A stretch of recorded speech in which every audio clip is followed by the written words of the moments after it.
E muita gente não acredita, mas a primeira mudança fisiológica muito significativa da gestação é o paladar.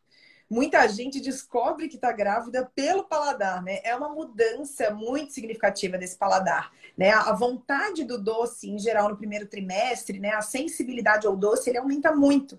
E aí você já não come mais doce como você tinha aquela vontade, principalmente para aquelas bem doceiras, né? Há uma modificação desse paladar aí muito significativa no primeiro trimestre. Uma leve náusea e muitas vezes você enjoa com determinados específicos alimentos, né? Na primeira gestação eu não podia pensar em massas, molhos. Meu Deus, primeira gestação ali até 12 semanas, comer massa foi uma tortura. Inclusive foram as únicas vezes que eu vomitei na minha primeira gestação. Há uma mudança do olfato do paladar, né? Ele fica muito apurado, né, Débora? Eu na minha primeira gestação do Luca, eu sabia exatamente os alimentos que tinham agrotóxico, né? A moça que trabalha com a gente há 20 anos, e eu lembro que a gente comprava arroz orgânico, e um dia a gente acabou comprando um arroz sem ser orgânico, ela fez, e aí eu falei, nossa, que cheiro de remédio isso aqui, gente, que isso? Eu nunca, e depois nunca mais senti, foi só naquela gestação. Ela falou assim, não, não é possível. O arroz é o mesmo. Eu falei, não, não, eu tenho certeza. Ela falou assim, não, é mentira. A gente trocou, mas não é possível que você tá sentindo. Eu falei, maçã e arroz eram duas coisas que eu sentia cheiro de agrotóxico, assim, muito, muito, muito forte. Agora, engraçado que eu nunca enjoei com alimento. Isso é interessante, né? Que às vezes a gente enjoou com outras coisas. Eu tomei pavor do cheiro daquele sabonete Lux, né? Que às vezes, de cheiro que parecia com aquilo, assim. Até hoje eu não consigo muito usar.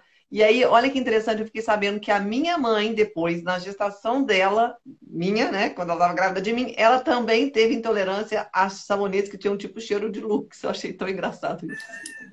Eu falei, gente, nem sabia desse negócio. Muito tempo depois ela falou comigo, eu falei assim, eu nem falei para não te induzir, mas eu tive a mesma coisa que você. Então, a gente tem realmente esse olfato, né, qualquer cheiro. Eu lembro que eu chegava a lavar a cabeça numa cadeira de praia, assim, ó, ao ar livre, para tentar não sentir o cheiro, porque eu vomitei muito, né, e eu passava mal todo dia depois do banho, só por conta do cheiro dos produtos ali. Então, a gente realmente fica muito mais sensível, né? E isso é muitas vezes uma defesa.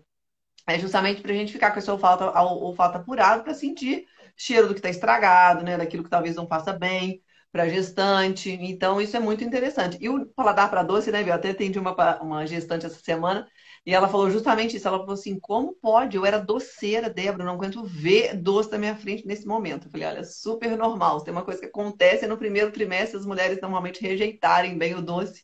E é isso. E às vezes uma pequena quantidade já satisfaz, né?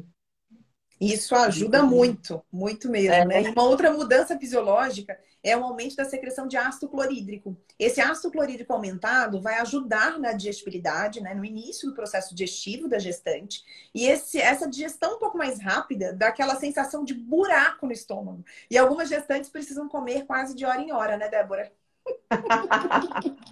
E era isso. Às vezes o pessoal fala assim, Débora, mas você vomitava tanto e não emagreceu? Eu falei, não, gente, eu engordei, porque eu sempre, nas duas gestações, eu ganhava todo quase meu peso da gestação inteira nas 10 primeiras semanas. Por quê? Porque é uma digestão que, em alguns, né, no meu caso, em algumas gestantes, ela acontece mais rápido, então você come, e aí 1 hora e meia depois, se eu passasse mal, não saía nada, saía só bile, por exemplo, né? Não tinha alimento mais no estômago, já tinha digerido, já tinha processado, e é justamente, muitas vezes, essa questão de não ficar muito tempo sem comer. Essa necessidade de comer mais, menos espaçado, né, de forma mais frequente, tem a ver também com essa digestão acelerada. E se eu fico sem comer, eu deixo muito tempo esse ácido agindo no estômago. Isso aumenta o nosso enjoo, né? Então, é importante que a gente olhe para isso e entenda que a gestante, às vezes, vai ter que fazer comer até 10 horas da noite e às vezes voltar a comer 7, 6, 7, 8 horas da manhã. Até uma paciente minha falou, Débora, será que eu não posso fazer jejum de 12 horas? Eu falei, olha, se você conseguir não sentir fome nenhuma, não tiver hipoglicemia, já é o seu natural, parou de comer às 8 da noite, voltou a comer às 8 da manhã, você até pode, mas eu vou te dizer, é muito raro que você consiga, né? E esse também é um dos motivos pelos quais mulheres têm queda na glicose. Então, você vai ver que normalmente uma gestante entra ali com 88, 90, 92 de glicose na gestação, e logo, pouco tempo depois, a glicose dela já está 80, 78, 82, né? Eu vejo que cai aí em torno de 10 unidades, né? Isso é comum da gente ver. E é por isso que muitas vezes ela também sente uma necessidade de comer mais frequente, porque ela tem uma tendência maior também a fazer uma hipoglicemia, né? Já que tem uma outra pessoa ali que também está consumindo a glicose dela. Então é muito interessante da gente observar que a gente vai vendo que tudo tem um sentido, tudo tem um porquê, né? A questão, né, B, até que a gente estava conversando agora há pouco, de uma sobrecarga hepática. Vocês vão ver que muitas mulheres falam que as fezes ficam mais claras no início da gestação, né? E que tem as medicinas complementares mesmo falam muito da questão da sobrecarga do fígado com a gestação. E a gente vê isso mesmo, né? A mulher também às vezes não tolera alimentos muito gordurosos, né? Que tem uma digestão muito difícil.